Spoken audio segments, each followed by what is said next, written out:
So welcome everyone. I'm here today with Franklyne Ogbunwezeh, who is Christian Solidarity International's Senior Research Fellow for Africa. And today we're going to discuss something horrible that happened 6 days ago now, the lynching of a young Nigerian Christian university student named Deborah Yakubu. And I want to invite everyone watching. It's a terrible story. It's an important story. If you have questions about this, if something in our conversation today sparks a question in your mind, please make a comment. Let us know what your question is, and Franklyne will do his best to answer it for you. So Franklyne, please tell us, who is Deborah Yakubu and what happened on Thursday? Thank you, Joel, and good day, viewers. It was on Thursday, the 12th of May, around 9 a.m., that a young Christian student that studies at the Shehu Shagari College of Education in Sokoto State. Sokoto is a Nigerian state in the northwestern part of Nigeria. It's among the first states in Nigeria to introduce Sharia law. So this young student, a 22-year-old young girl, called the dad in panic that some people want to kill her. And the father hurried to the school. And first of all, the father called the police and told them what was happening, and then hurried to the school. The police sent 2 policemen initially, and then when they saw that the crowd was gathering, the policemen went back for reinforcements and came back with over 100 security personnel. So, but the people that have arrested the girl, the fellow students, locked her up in a little gate house, the house that is very close to the university gate. And the person that was with the key went away. So the policemen were there, and then as they saw the crowd gathering, braying for her blood, they started shooting sporadically in the air, trying to disperse the crowd with tear gas and all whatnot. But eventually, the person that was with the key, where the young woman was locked in, came out, and immediately they opened the door, the crowd swung in. And then in the melee, somebody hit her with a very heavy iron rod on the head. And immediately she fell on the ground. They started screaming, Allah Akbar. And then a young female student that had boca on her head, immediately she saw that Deborah was already dead in the pool of her own blood, consequent on the injury inflicted on her with a rod, started screaming that they should set her ablaze. So that was what happened, a young Christian student. And then the background to the story, according to our investigations, showed that it started as a discussion in a Facebook, in a WhatsApp group in the school that comprises the students in her course range. She is a second-year student in a college of education. The people that murdered and lynched this young innocent girl were training to become teachers. Can you imagine what they are going to be teaching their students going forward in Nigeria? So that was Deborah, and then they murdered her that morning. And after, in the presence of her father, can one imagine what for a heartbreak that a father experiences watching her kid being lynched to death and he cannot do anything? This is what traumatized me the most. Whenever I remember that, I cannot even hold back my tears, that a father stood there and watched his kid being killed by a mob simply because they accused her of blasphemy. Till date, we have not seen evidence of what she said that was blasphemous. But the crowd never cared. It never mattered. All they needed was that somebody said that she blasphemed against the prophet. And then that was what sent them on the mission to lynch a young Nigerian that is full of hope for tomorrow. So this is that was the situation on Thursday, the 12th of May. And then the people that killed her did not only kill her, they recorded themselves on video doing that, committing these crimes. Their faces are to be seen. So 2 of them were eventually arrested, and then the whole Muslim community in Sokoto and environs went on a rampage, demanding not that they should be prosecuted for committing a murder, but that they should be freed for doing the work of the prophet. But some Islamic authorities that are friendly with me told me that blasphemy in Islam is not to be punished with death, that it's not even in the Quran, that people are just using it to further their own selfish interest and ignorance of what the Quran says. So this is what we see in northern Nigeria, where we have more fanatics than rational people who, once they, based on a suspicion or a hearsay, they are ready to break the bounds of reason and commit murder and slaughter a young innocent student. So when we have been saying all this while, that northern Nigeria is a place where impunity reigns, especially against Christians and minorities, we have been screaming on the top of our lungs, but nobody seems to be listening to us. And people did this. We can see Go this ahead. environment of impunity, right? And the ideological underpinnings of the project to install Sharia law in states like Sokoto and other states in northern Nigeria.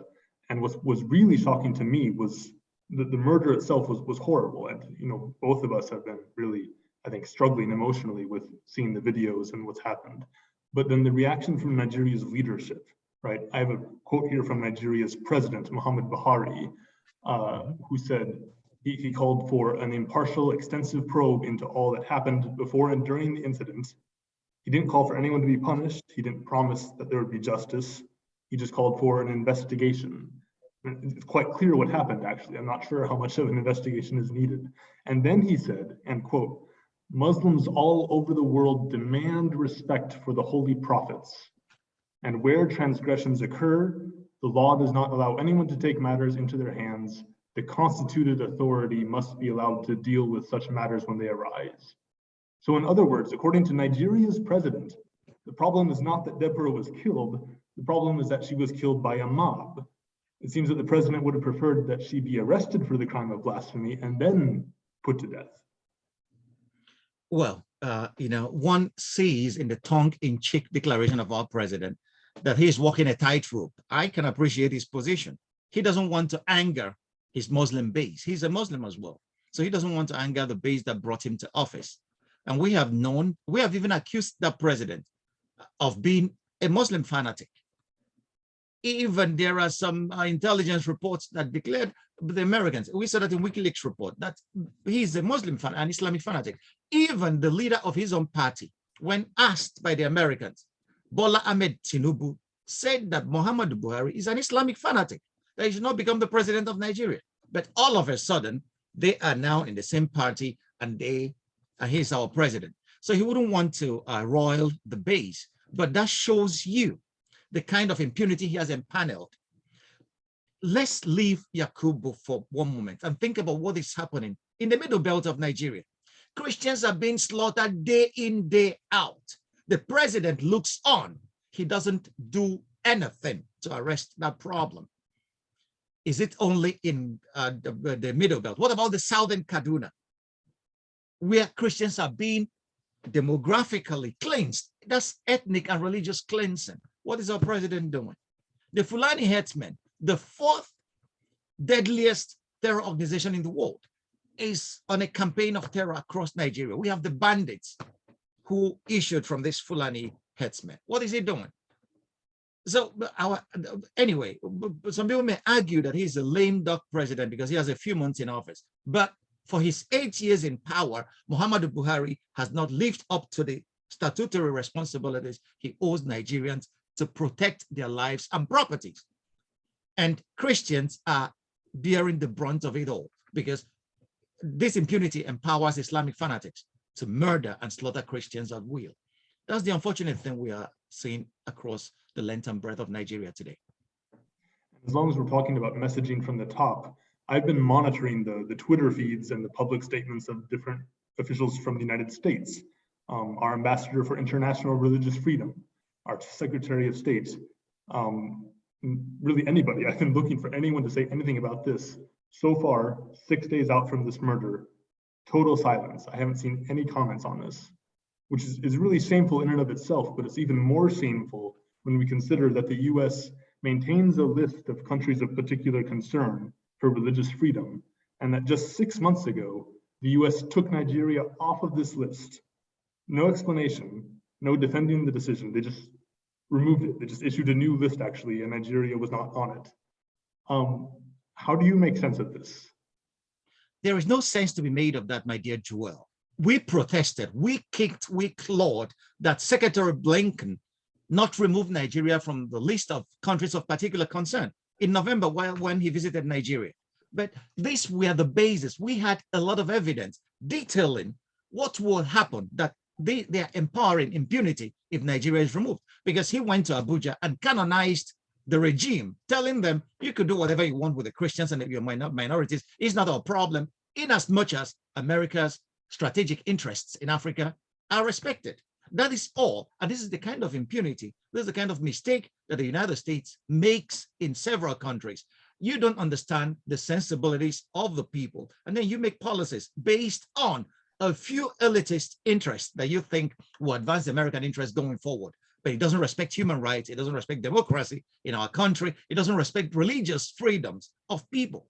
Christians are being persecuted day in, day out across northern Nigeria today. Since that happened, since Secretary Blinken and the American government removed Nigeria from the country of particular concern. And we are seeing that all this culminated in the murder of Deborah Samuel that we are seeing today. So Secretary Blinken, everybody believes that if we keep quiet long enough, it will just go away, that we are now focused on Ukraine and all whatnot. But Nigeria is the most strategic country that we have in Africa. This is a country of 200 million people. If there is a civil war or a religious war in Nigeria, it's going to destabilize not only Africa, it's going to destabilize Europe, our nearest neighbors. And these Europeans are Americans' allies. It's going to destabilize our world. We cannot imagine the demographic implications of 200 million people being on the move, being displaced from their countries. And that's what a religious war will lead to, because Christians are being pushed to the wall. They are being extended beyond the limits of their elasticity. And if you are on the ground, if you have ears on the ground like I do, you will see that Nigerian Christians are getting fed up with the whole situation. It does seem the Americans don't care about what happens in Nigeria. What they care is about if Nigeria becomes a new theater for their confrontation with China. But fundamental human rights are pretty important. Religious freedoms are pretty important. If we lose sight of that, we have lost everything that made Western civilization what it is today. Mm-hmm. And so speaking of this, Franklyne, you're from Nigeria, you have lots of contacts in Nigeria, you follow things there very closely. What do you think this moment means for Nigeria? It happened 6 days ago. It's been almost wall-to-wall coverage in the media in Nigeria, as far as I can tell. Do you think this is just another moment that's going to fall by the wayside, or could this be a turning point for Nigeria, for good or for bad? Well, if you want me to tell you what the situation is right now, I can, but I cannot hazard a guess about what is going to happen in the future. But through my analysis, we may see where it is leading to. Right at this time, it's like a mourning process. Nigerians are in the state of shock. We all are shocked and traumatized because this video went viral. We saw human beings, people who pretend to be human beings, murdering a fellow human being and glorying in that. That is the height of impunity. That trauma is brutal. It traumatizes. For almost a week now, I have not been myself after watching that video. I regretted ever watching that video. I'm just like paralyzed, and a lot of other Nigerians are traumatized at that level. That's what is happening now. And after this shock, we will get into the next stage of the mourning process. But the way I'm saying this, this is not the first time somebody has been lynched in Sokoto or in Kano. We had Gideon Akaluka in 1995, who was beheaded and his head paraded on a pike on the streets of Kano because they said he desecrated the Quran, which nobody has been able to prove till today. Then we had a military man in power, Sani Abacha. He wanted to hunt down every perpetrator, everybody who was involved in that. He wanted to hunt them down. But, the Nigerian factor happened. That's the way I will put it. So but the way things are going now, while Abacha was in power, the military was a very stable government. They held everything in check. But today, there are massive arms in the hands of non-state actors. We see that in the north, the bandits are well armed to the teeth. We see that in the south as well. The ESN, IPOB They are armed. Something is going to give someday if this continues this way. And it will be bloody and ugly. I don't want to imagine that day. So, because the people in the South are mostly Christians, and the time will come when they will no longer take it. And the Nigerian, the elite they don't care. All they care is about the resource and the money they make. And our foreign partners don't even care. Ukraine has taken up the global attention, but Nigeria is pretty important. Civilization starts to collapse from the peripheries. Nigeria may be a periphery, but bad things can start there to happen, and it will affect all of us. Well, thank you so much, Franklyne, for sharing your insights and your wisdom into this horrible story. I want to encourage everyone listening, if you're as heartbroken about this story as we are, if you find yourself torn with grief over this young woman who was so terribly killed, please turn your grief into action. Write your representatives, write your members of parliament, write your member of Congress, ask them to put a question to Her Majesty's government about Deborah, ask your congressman to speak on the floor of Congress about Deborah, ask them why, if your governments are spending so much money to promote international religious freedom, none of them have said anything about Deborah. Thank you so much for listening, and God bless you all.